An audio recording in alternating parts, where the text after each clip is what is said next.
let's talk about using your actual voice at a protest.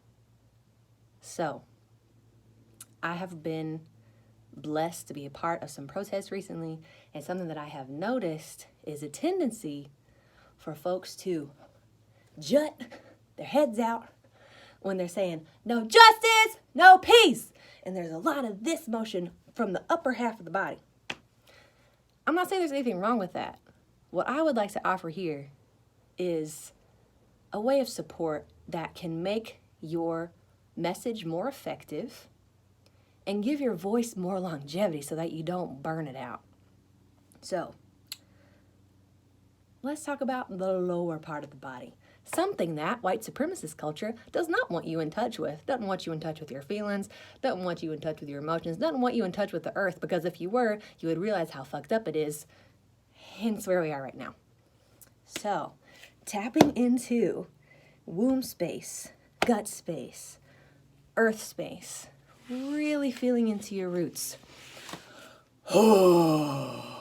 Making low sounds like that as a practice before you go to the protest, as a warm-up. Listen, if you're going to be using your instrument in a way that is big and bold, it's so important to practice. It's so important to warm up. You wouldn't go running a marathon just like because you felt like it and you didn't practice. You could, but there may be some damage done. You may be sore. What I'm wanting to invite and encourage is having a practice that incorporates exploring your volume and exploring your range in a way that's healthier and in a way that's ultimately more fun, that will keep you doing it and have you in this for the long haul. I don't want to see y'all with vocal cord nodules going, ha! And like just having it all be from here.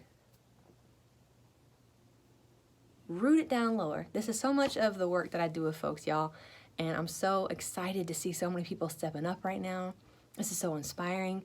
And my hope is that there can be a tending and a taking care of your vessel, your instrument, so that the rising chorus that is all of us in this historical moment right now can be even more beautiful, even more effective, and really have staying power. So what I will offer as a practice to start with is making really low, guttural, primal sounding sounds. What this does is it has your vocal cords go further apart. Low sounds, your vocal cords are further apart. Higher sounds, they're closer together. So when you practice doing this creates, when you do it here, it creates a ripple effect down your central channel. Look at all the little moths, the little bees, whatever they are. And down here, so that you have more access to what's beneath you. You're like, oh, there's space where it can come up and out. Great. You don't have to access it all from here. You're going to max it out, and it's going to hurt, and it's not a thing that I recommend.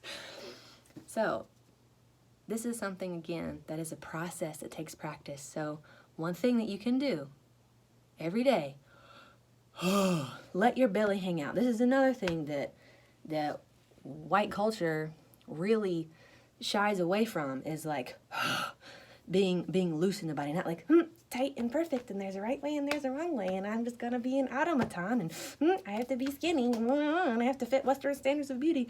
All of that's crumbling, y'all. All of it. So letting your belly be nice and loose, patting it, waking up your low diaphragm where so much of your air can come from. The more energetic space you can clear, the more sounds that you can vibrate out, the more space you're going to have in your instrument, in your central channel, to really anchor in the vibration of what we're calling in. And calling it in a way that allows you to keep doing so and to build stronger muscles with it. I say start with the low end. Some other vocal people may start in a mid plate. That's cool. Listen, take what works from this, leave the rest. I want to see this excitement last.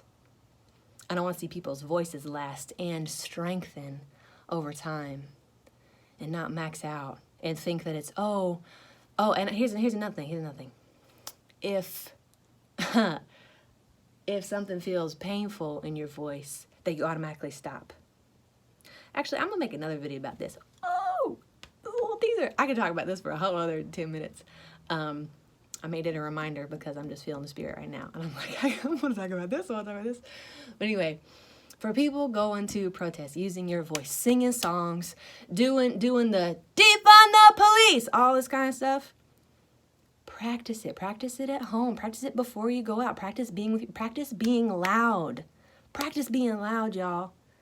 We need it right now. We need it right now. And if there's a part of you that shies away from it or thinks, oh, someone's going to hear, oh, my neighbor's going to hear, look at that, be with that. That's very human. I see it a lot. I see it a ton. This is one of the main things I work with people on in my private practice, is the fear of being loud. So have your own practice space, and then let protests and being out on the street be its own practice. Come with your fullness. Do it from lower, and you're going to last a lot longer. Okay, more soon.